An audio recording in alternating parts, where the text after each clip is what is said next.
Hey folks, it's Bob out here at Serenity Hill. It's been a couple of weeks since I posted a video. Thought I'd catch you up to date on what's going on. Right now, I'm having to, I got to take and sift some more sawdust to use for making my mortar.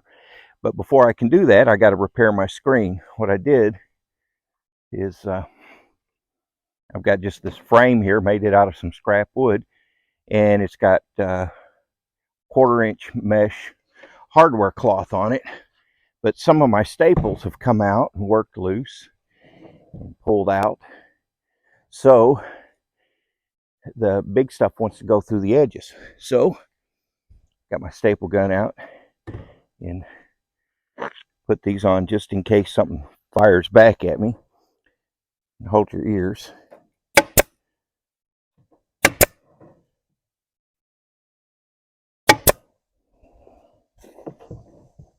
And I'm just putting in some more staples. Just one of those little maintenance deals you have to do from time to time.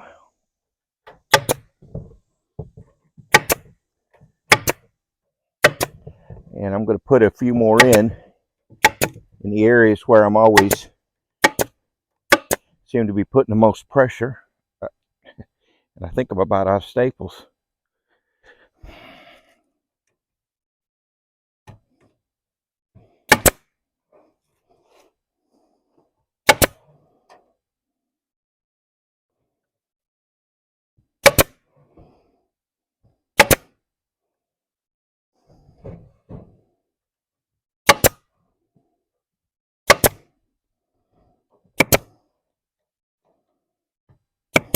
Oh, out of staples. All right, so now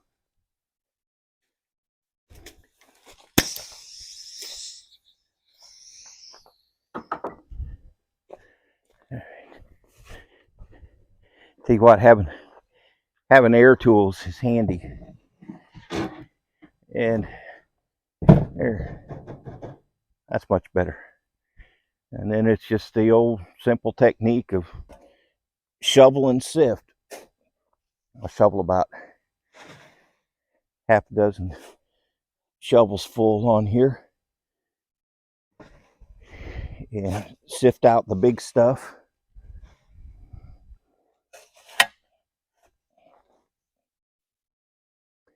And I get this sawdust from a local sawmill, and what they do is they go to the area where they've been dumping sawdust from when they've been cutting pine, and it grows mushrooms in it.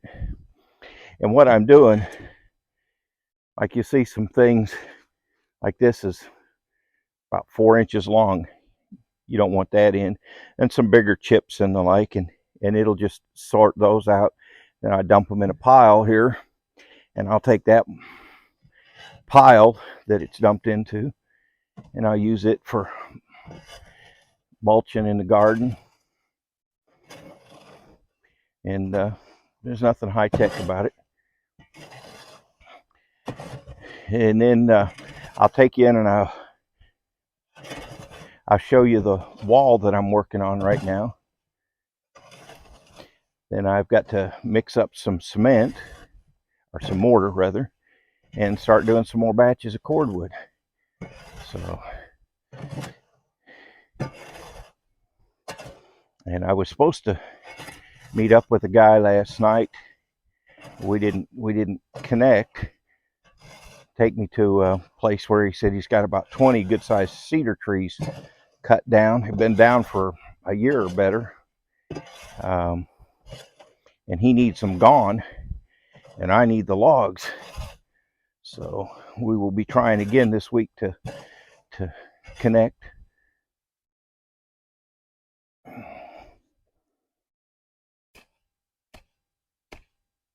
I think that some kind of an egg sac. I don't know if that was lizard eggs or snake eggs. Here's another one. I'm gonna You see that? That's kind of leathery, so that's either lizard or snake egg. And it wouldn't surprise me one bit if that was snake, because we do have copperheads around here, so I don't know what copperhead eggs look like.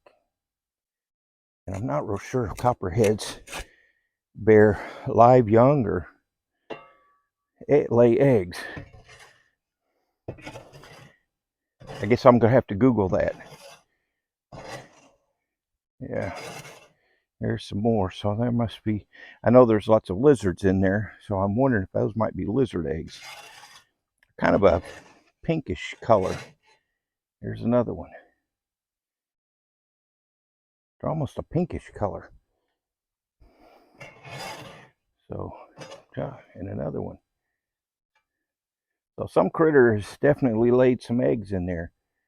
Some good sized eggs. And there's another one right here. So that's one of the, got 4 of them there. I'm going to have to Google those and see what they are, so I know, do I want to put them back? Here's a 5th one. Do I want to put them back and let them, hopefully they will hatch? Or is it something that's going to save me from having to deal with something venomous?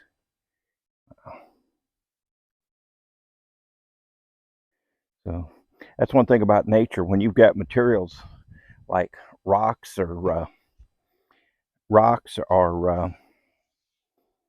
sawdust or things like that,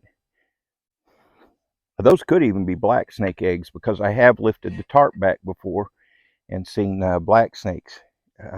Seen a black snake in here, and if those are black snake eggs, they are definitely going to be put back where hopefully they will hatch and be all right, because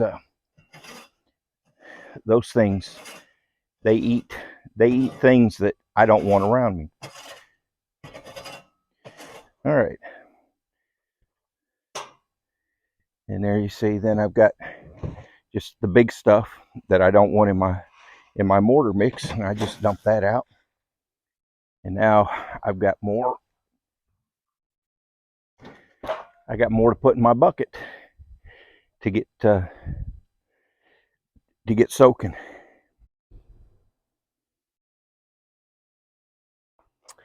All right. Well, before I can mix mortar, I don't have enough sawdust that's soaked, so I'm going to have to soak some sawdust. Before I can make mortar, I'm going to have to get some sawdust soaking, because I don't have enough here for a batch. This will need to soak for a little while, so I got a 5-gallon bucket. I just fill it up almost to the top, and then just fill it with water. Let it soak, ideally overnight. I'll let it soak for 3 or 4 hours at least. So that'll kind of put me behind, but that's what I get for not paying attention and getting that started first. But it's been hot, and that heat makes it kind of tough. But I'll get done what I can. But I'm making, so I'll go in next, and I'll before I make up mortar, I'll let this soak, and I'll go in and show you the wall that I'm working on and what I've got going on next. All right, this is the wall I've been working on. This one. Hope I don't make you too dizzy rather. You know, we got the bedroom, and then this wall just on the other side is in the living room, and this wall butts right up against the built-in unit. See, the wall comes right up to that. Built-in unit butts up to the wall. Got my window box in, and one of my outlets. Now, most of my outlets are 12 inches off the floor, which is code. But these behind here on these windows, and then I've got one that's on the ground underneath this window that I'm going to bring up as well, because I'm putting the couch, an L-shaped couch, along this wall, and it's a it would cover the outlets. So I put these outlets up on the window box because the back of the couch is going to be coming right about even, if not just a little above where the outlets are. So you'll be able to get to them. If they were down 12 inches, I wouldn't be able to get to them. So a little concession there. But you see the wall that I've been working on. I'm up even with the bottom of the window all the way across. And then this little 3-foot section over here fills in pretty quick. And then up above. And when I get to up above, I'll show you my plan is I'll put a cross piece on like a 2x6 with the long ways, the long dimension be facing,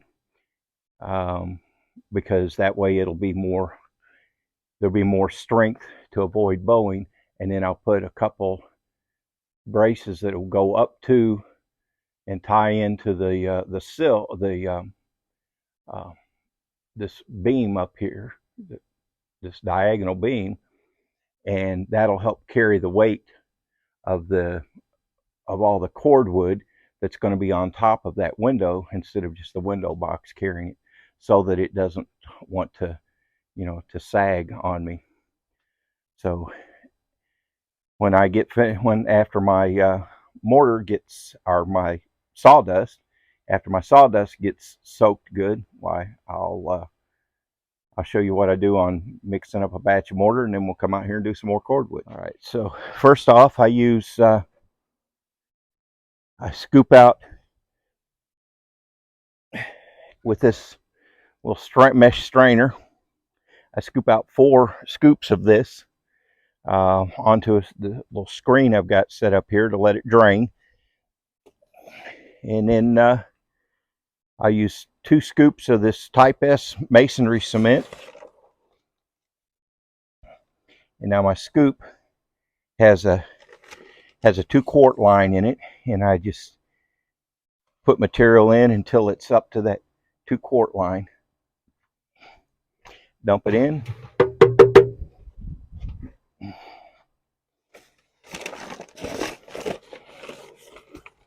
And yeah, I had to make a run today. I would have had enough for 1 batch, but not enough for 2. So I had to go buy some more material.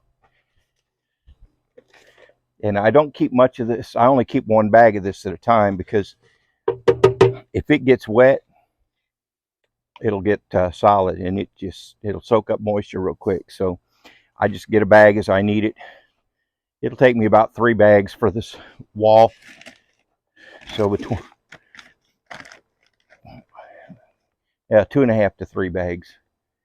It depends upon how thick I make my mortar joints. And then I use 3 scoops, and again I have to kind of shake. I use 3 scoops of the hydrated lime.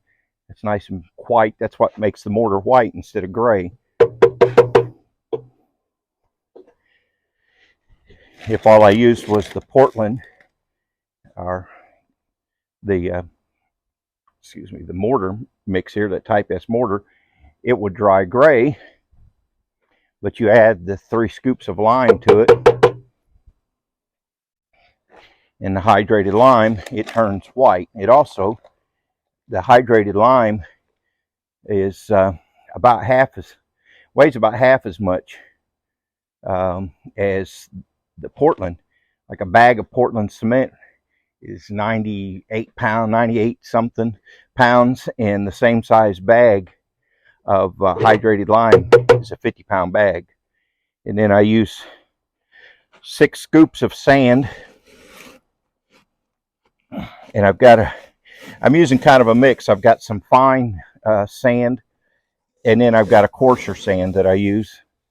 And again, 3 of the fine sand.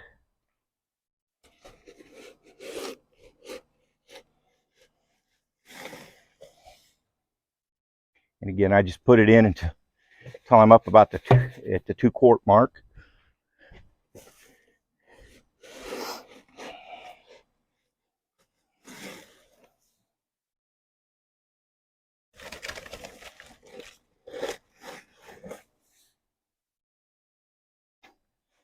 And this will make almost enough to fill a 5-gallon bucket. And what I'll do is I'll split it. I've got a black tote and a 3-gallon bucket, and I'll kind of split it between those.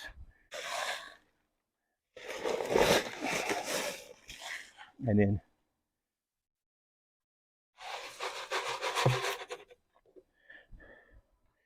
now this, I'll just show you a contrast here.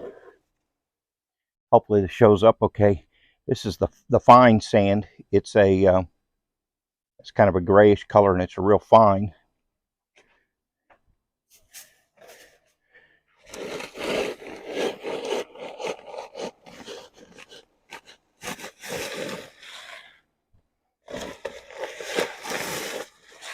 And then this sand, it's kind of a brownish color, and it's got some, almost like some small gravel in it, which I think gives it some more strength and a little more bulk. Ideally,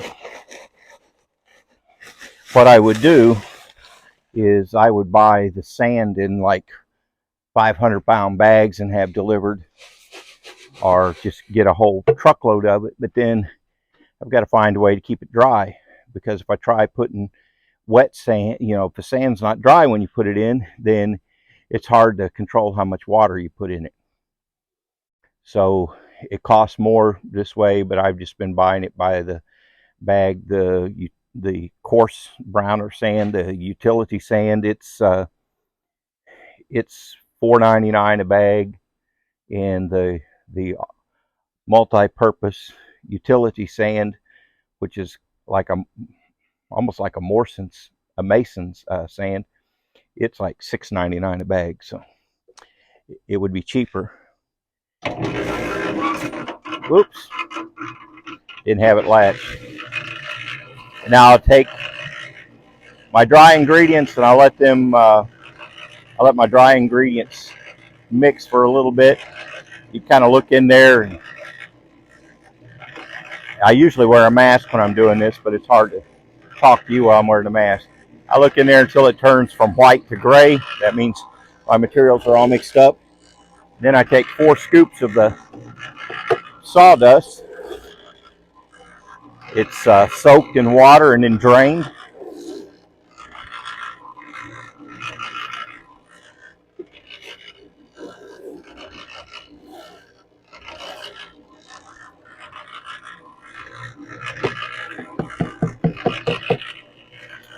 And you can see as that starts mixing in there, the dust goes away. It's got enough moisture in it, starts binding, forms little balls. And I just let that mix for a little bit. And then I start with my water.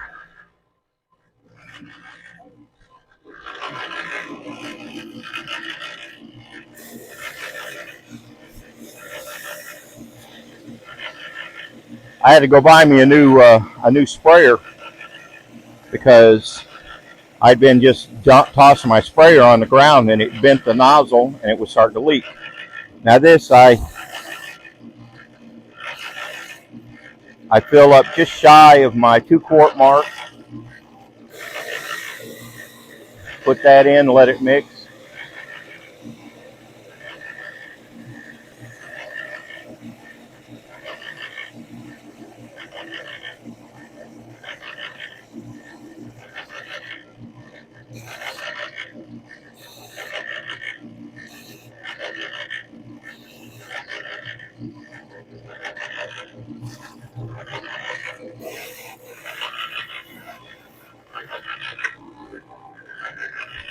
I always end up getting some some of that lime on me, so I like to wash it off my skin.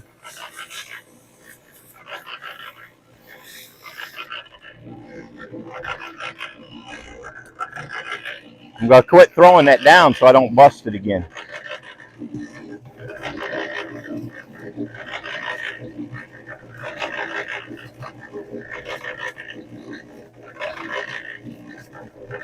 That'll be good.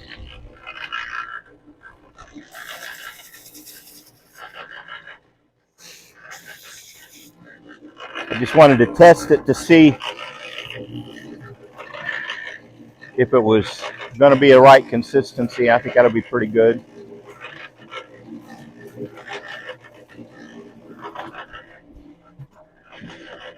The heat and humidity, I tell you, the heat and humidity really change how it accepts the water and how much moisture is in the sawdust, depending upon how long it soaks. So it's kind of you kind of go by look and feel um, on when you've got enough water in it.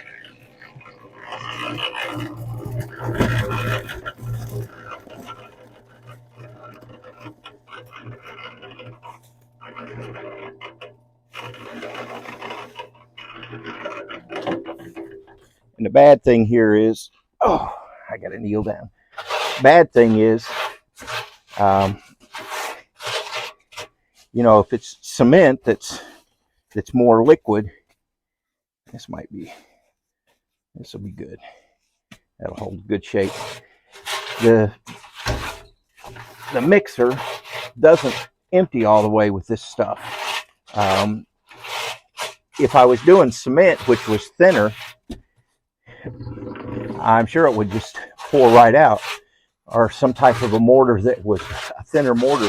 But I have to have this kind of stiff enough so that, you know, it'll form a ball shape, and you can form it into a ball, and it'll hold its shape. It won't slump on you.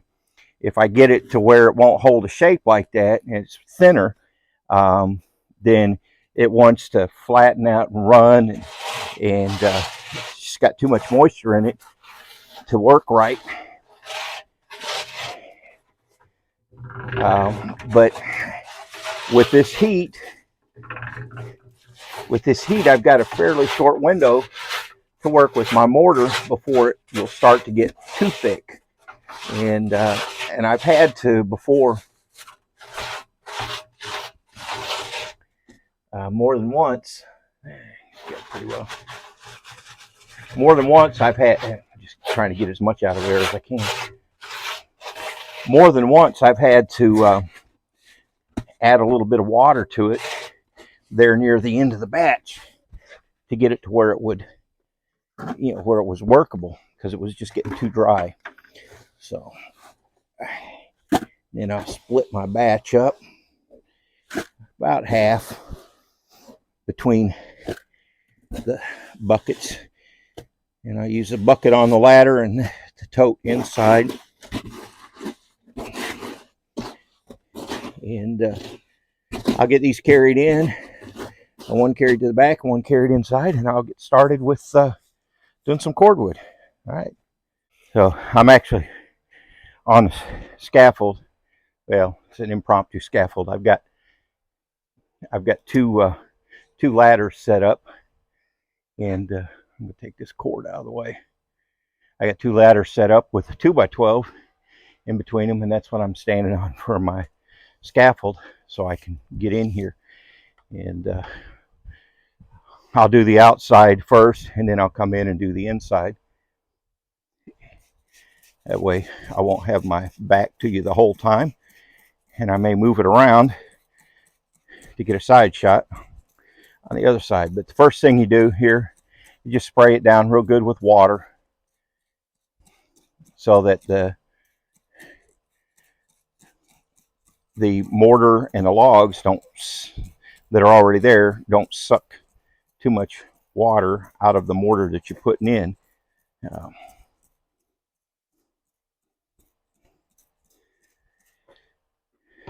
And Then I've got me a shelf. I think I showed you guys that. I got a shelf that I put up on here that I mount to my other ladder to put my bucket of mortar on, so I don't have to bend down by my feet to pick it up. And this is probably a little drier than I would have liked it. But then it's just run a bead of mortar down through here, and I'll be putting a small round log right here. And I'll smooth it down as much as I can. And it's amazing when you think about it. When you can see this mortar down here low, how white it is. And then you see this mortar that I'm putting in right now and how gray it is. But when it dries, it turns white. Well, such a light gray that it looks white. Right.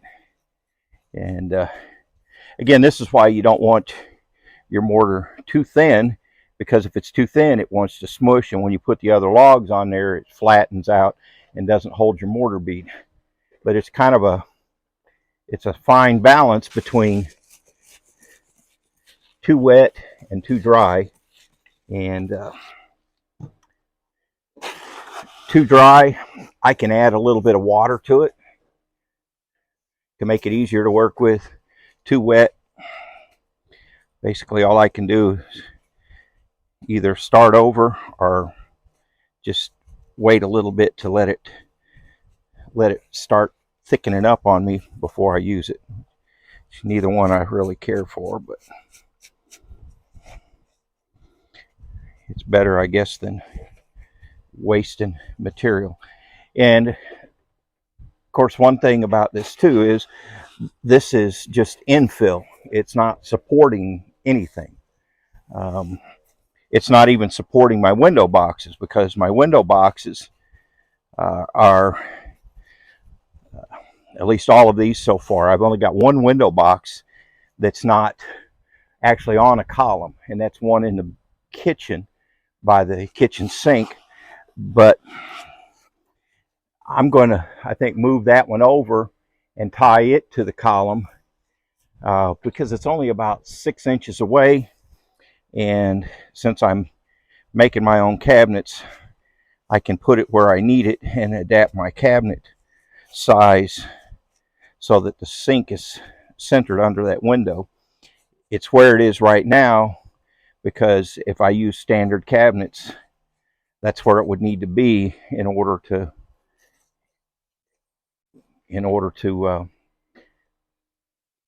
have my window centered above the sink, which is, I don't know, it's just one of those aesthetic things. It's kind of a big deal. I mean, can you imagine having a kitchen sink that's not centered above, centered underneath the window? It just, I think every day that I saw that, it would just drive me a little bit more nuts. And I just can't cope with that. So what I'm going to be doing here underneath this window, you can see that small spot here. Instead of a huge mortar bead there, I've got some real small pieces of round log, and I'll cut those to about 6 inches, 5.5, 6 inches, maybe even shorter than that. I'll just cut it to the length of the mortar bead, and then that will fill in this little spot here, and that would be just a little piece about 2 inches in diameter, and that way I'll have a thin mortar bead on top of it, and it just looks more pleasing than having it a great big thick mortar bead. I try to avoid that if at all possible.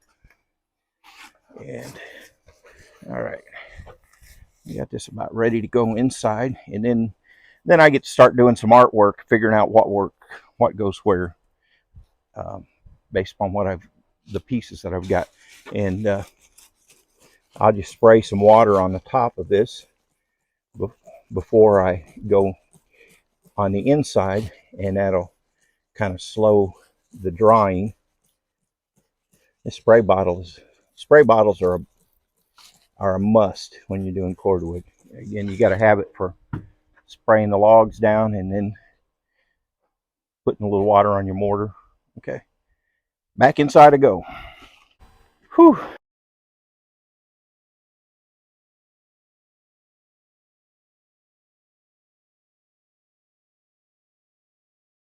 And then what I'll do, like I said, is I'll just spray this down real good. And I've got the blue painter's tape. It keeps coming off. I got the blue painter's tape there so I don't get mortar all over this. I'd hate to do that. Again, just spray down pretty good so that the mortar doesn't suck the moisture out of the mortar. And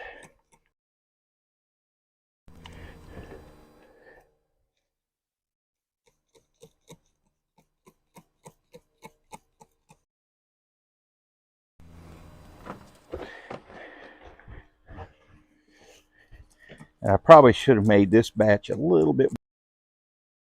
It's really making it want to set up quick. You know, dry out.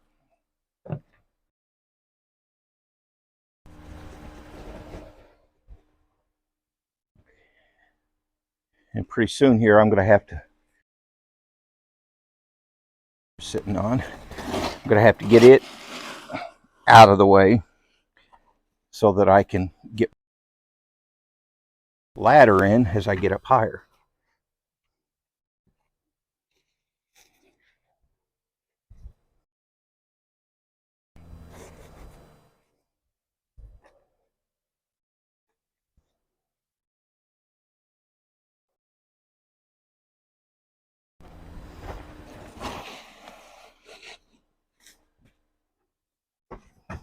And what I also have to do when I'm doing this, when I'm doing the cordwood in the heat like this, when it's down in the 50s and 60s, it's very easy. I can do like 3 batches about tuck pointing, but when it's warm like this, I'll tuck point after every.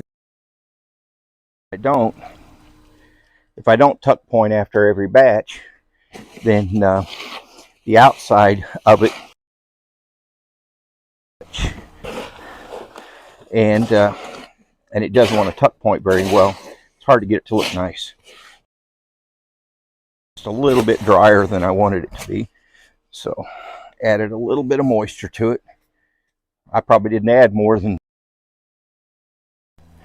again, because it's amazing how quickly this stuff can go from sloppy. If I had put half a cup of water in there, I put probably about 2 ounces of water and mixed in there, and it just gets it. It's still pretty stiff. It makes it a little more workable. And is that right? It works. So that's what I do. And nothing's fallen apart on me yet. Oh, and nothing's cracked up on me or like not doing it halfway right. And again, the nice thing about this is the bearing any of the weight. I mean, the only of the roof or anything like that, the only is the cordwood itself. The weight of the roof is borne by the 6x6. Use 6x6s instead of 8x8s or whatever. With the type roof I've got, gone with, like a gable roof with trusses. Those trusses are quite a bit heavier than these engineered eye joists, but I'm using engineered eye joists for my rafters, and they're lightweight enough. I could carry a about 20 foot long, and I could carry a 20-foot long one under one arm, put them in place, just set one end in place and grab the other end, and ladder to set it up in place. Not heavy at all, and so with the weight of the roof, and then I've got a steel roof instead of quite a bit lighter too, so that helps. All right, now what I'm going to have to do, one over here again, this, see how little that is, and I'll just take that. What did I do with my other one? Oh, I'll take these, I'll put one on the inside and one on the outside to fill in that little spot. I'll dip it in my water here, and then just slide that in and push it down, and then I'll be able to mortar in around that, and it fills in the spot. Again, I'll show a close-up of that when I get done, and you'll see how that fits in nicely and keeps me from having real big mortar joints, which I try to avoid wherever possible. Try to keep them as uniform as I can. It doesn't always work out that way. I'll go ahead and put this one in place, and again, these are real easy to get in place right, because I can just line them up right with the edge of the window, and then I know I've got them in the right spot. All right, and now let's take my bag of insulation, again just the loose cellulose insulation, and I'll rough it up.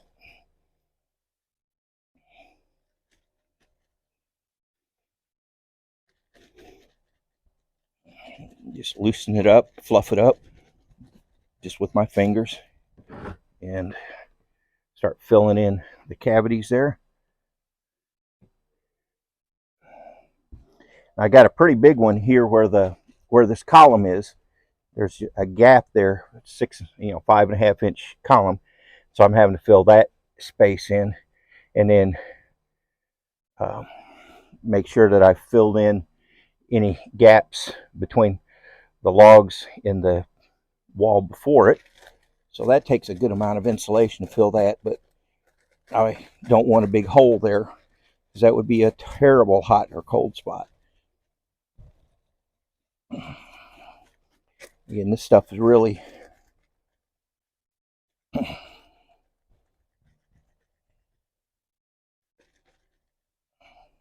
it's not that hard to fluff up.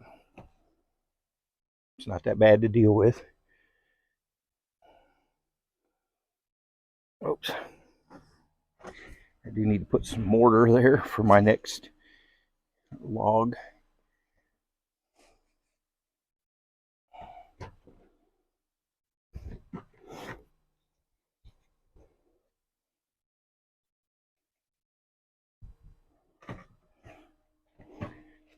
Next log will rest on it.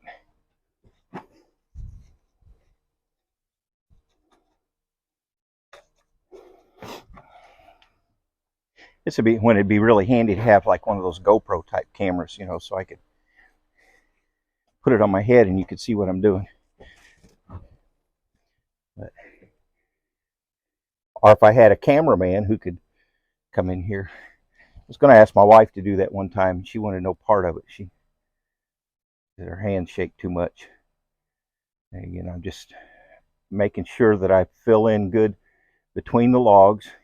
You don't want to pack this loose fill cellulose. You don't pack it too tight, because then you lose all your insulation spaces, but at the same time you don't want gaps in it.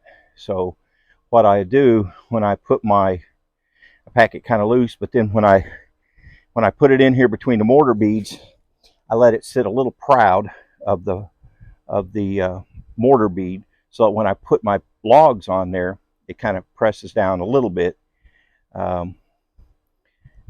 enough to compress it, but just to make sure that it's good and full.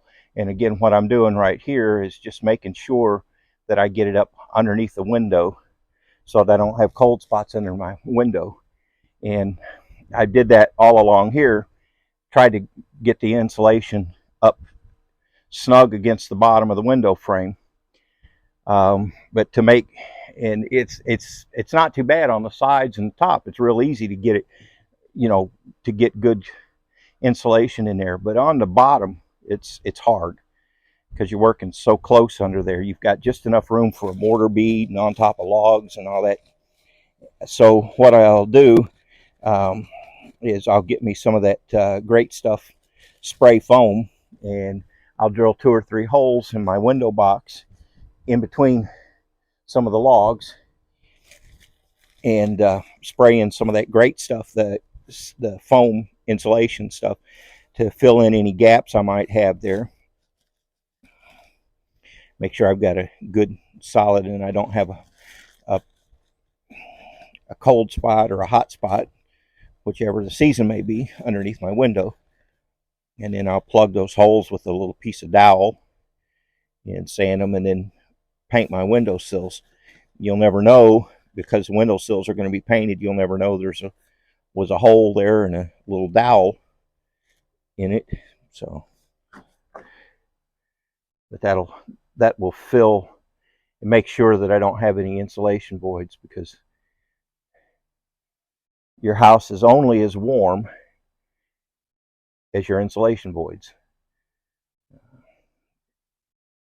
And that's why sometimes I'm a little fiddly with my insulation, is again just making sure that I don't have any gaps in there between logs, and then get a good bead up above the logs.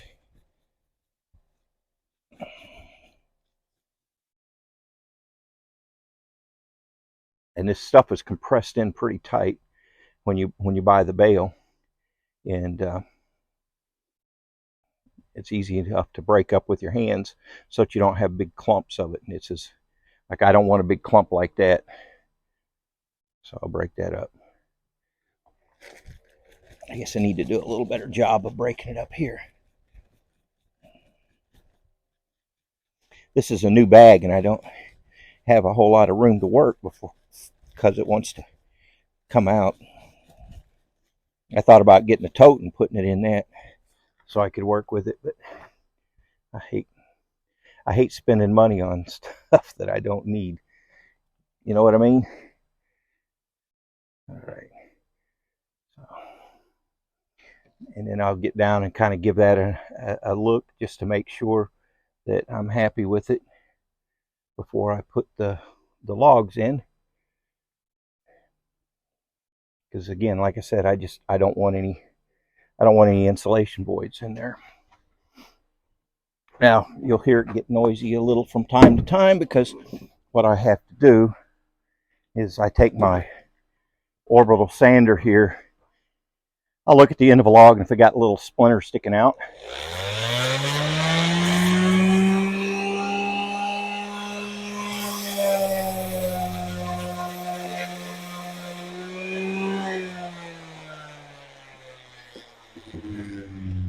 got a little splinters, why I smooth those off so that they don't stick out, or whiskers as I call them. They don't stick out past the end of the log. All right. And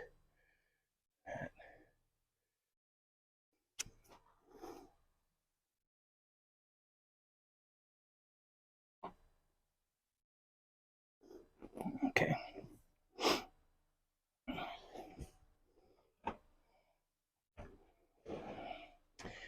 And after I get done with this batch, I'm going to have to get me some more logs. I about run out of quarter logs. I may have to take one and split. Again, we'll dip the ends in to get them wet, and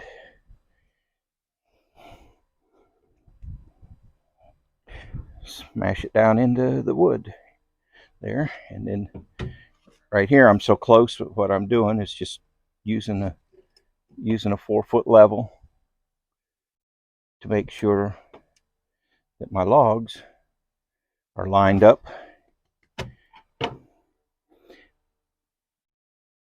and keep my wall as straight as possible.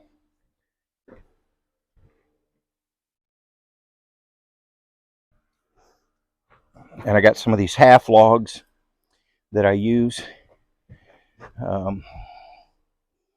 in different places.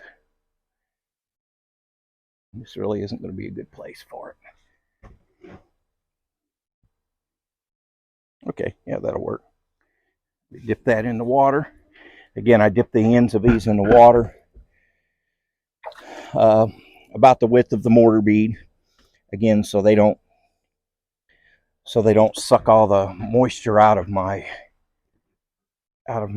mortar.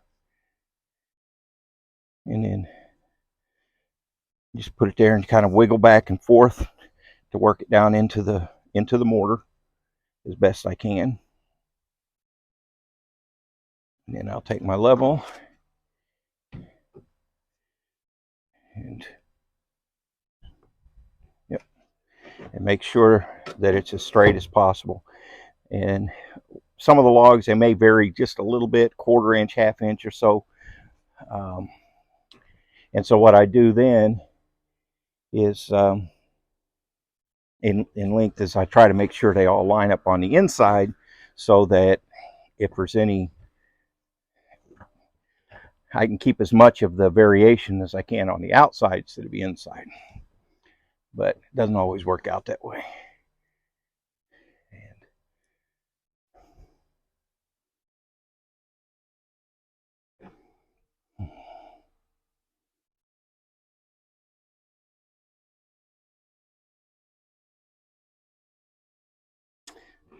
I'm going to have to go split a log. I really need some quarters.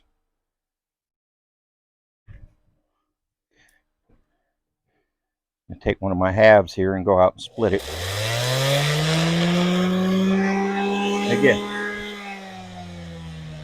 Again, all I'm doing here is I've got an 80 grit disc on my orbital sander, and I'll just take it, and I don't know if those show up, but little whiskers from where I cut the end off flush with my miter saw, and I'll just take those and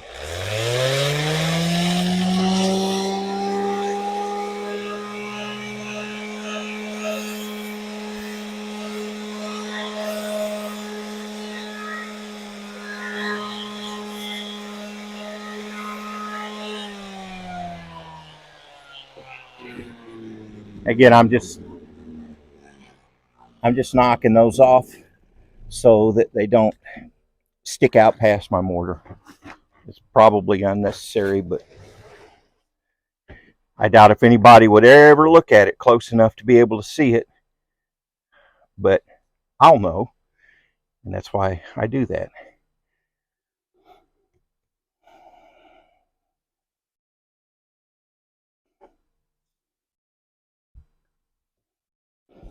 Again, with the bar.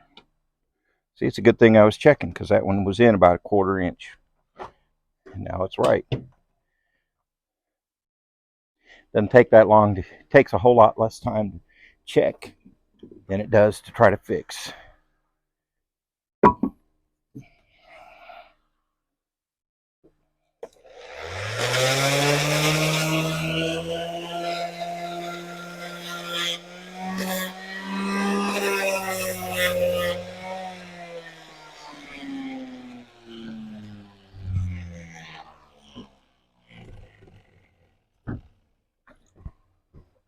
Dip it and set it. All right. That one is easy. It butts up against the wall there. All right. And now one more here.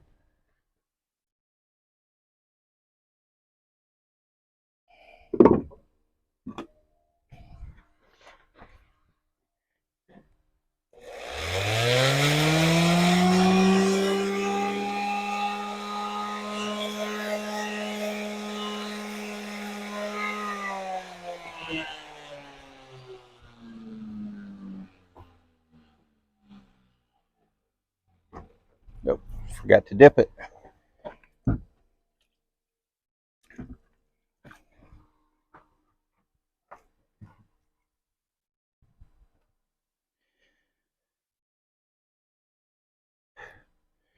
All right. All right, now it's just a matter of filling in between the logs to stabilize them. I might have enough to put another log or two here, but I'm going to have to, before I can do any more cordwood, I'm going to have to go pull some more logs out of the kiln before I can do another batch.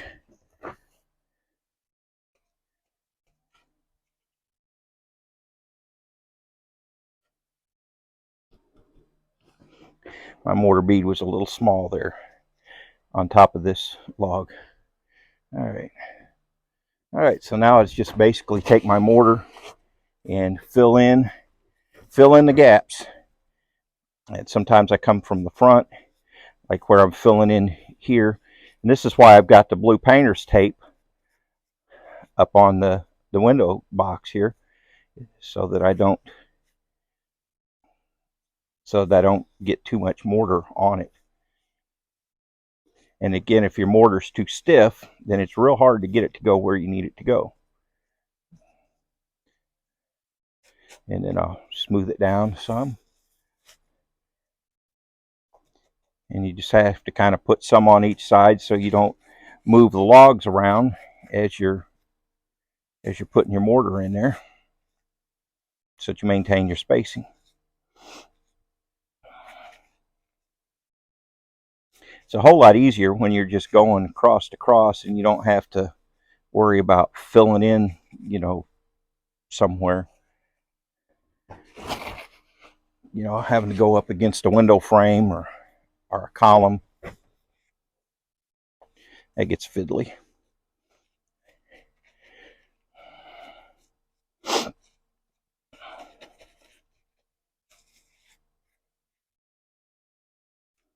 And again, I use the back of my finger a lot for smoothing this stuff off as much as I can. It keeps me from having to do too much more tuck pointing. And makes the tuck pointing job quicker. And again, part of the reason for tuck pointing is it does two things. One, it makes a mortar smooth, but the other is you compact the mortar. And when you compact it, that gives it some more strength. So I never knew that till I watched a CD from cordwoodconstruction.org. Richard Flatow. He's kind of one of the leading cordwood gurus. And I had hoped to go to one of your workshops, but at the time that I would have been going to workshops, everything was shut down due to COVID. And I needed to get going on construction, so I already had the book, so I bought the CD set or the DVD set and watched that on my computer, and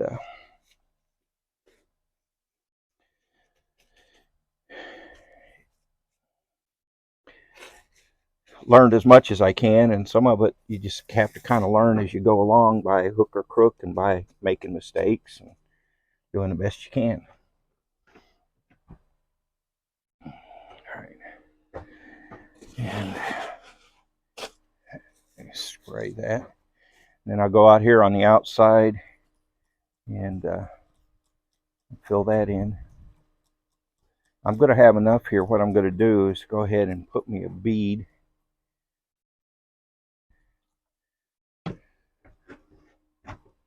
Oh, I'll do that from the outside. All right, back outside I go. All right. And what I'm doing is I'm just putting some mortar right here, and then I'll figure out one of these pieces that'll kind of work in there, and then another one that'll go over here, and fill those in. Drink me some Gatorade, and then I'll tuck point.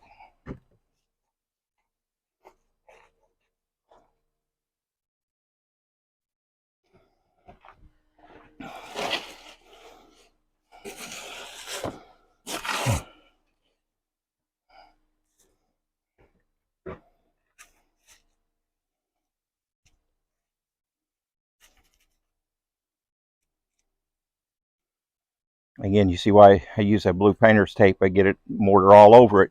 That way I don't have to worry about having to clean it off the wood afterwards, which I wasn't doing that at first, and I saw somebody else did that. I thought, man, that's just genius, and it saves me a lot of cleanup.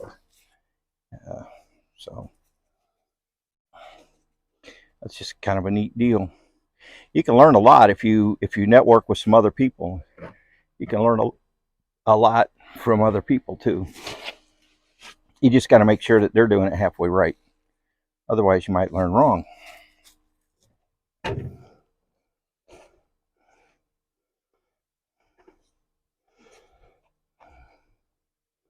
again, that's part of the reason why I reference Richard Flatow and his books and classes and tapes is that way. If there's anything and you think, I wonder if that's right, you can just look at his website, cordwoodconstruction.org, or some of his resources, and see if it's right or not.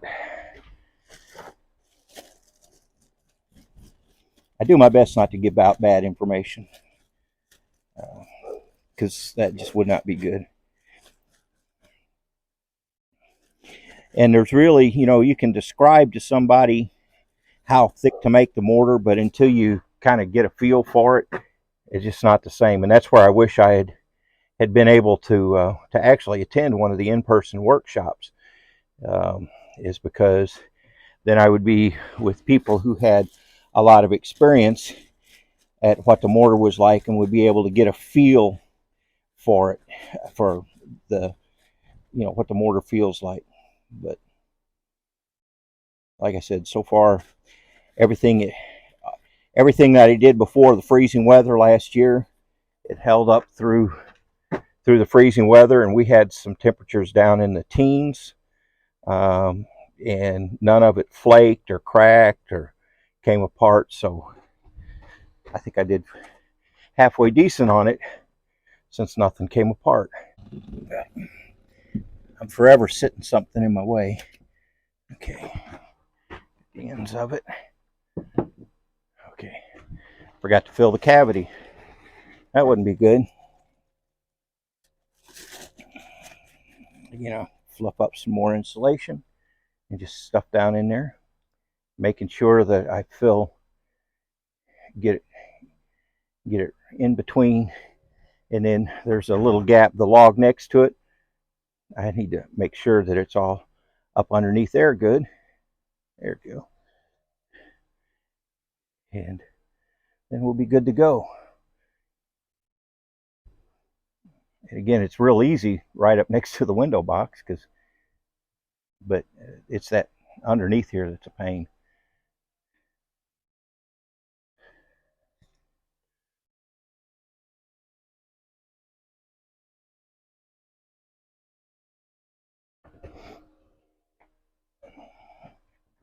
I already dipped it, so now that fits in there pretty good. That's my mortar bead. I need a little more mortar there. Not real happy.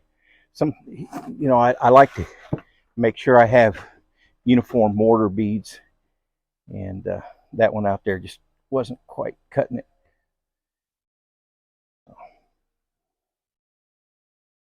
And some of the logs, trees are not perfect cylinders, so sometimes the logs are thicker on one end than the other, and so you have to allow for that.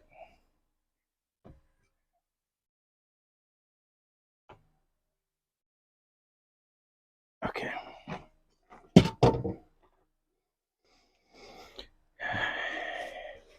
And then I've got just a little more mortar left here, so I'll fill in around that one. And then I'm going to drink me some Gatorade, and then I will do the tuck pointing. You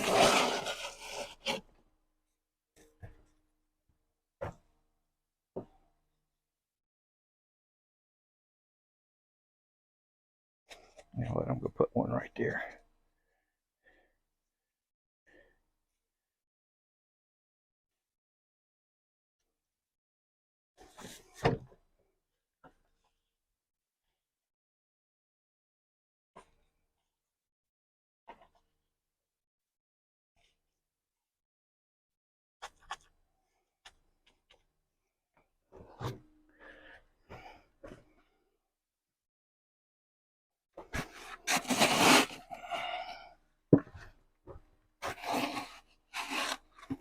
Put the stuff from the outside up here so I can use it. And I forgot to spray.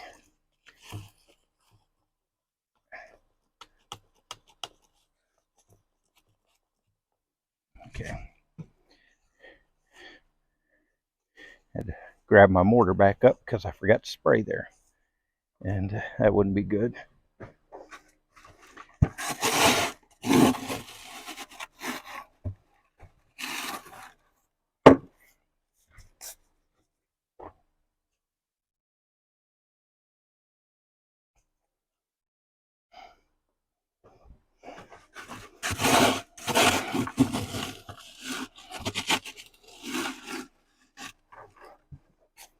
Now before I tuck point, I'll take my gloves and my mortar buckets and I'll wash them out so stuff doesn't dry up in them.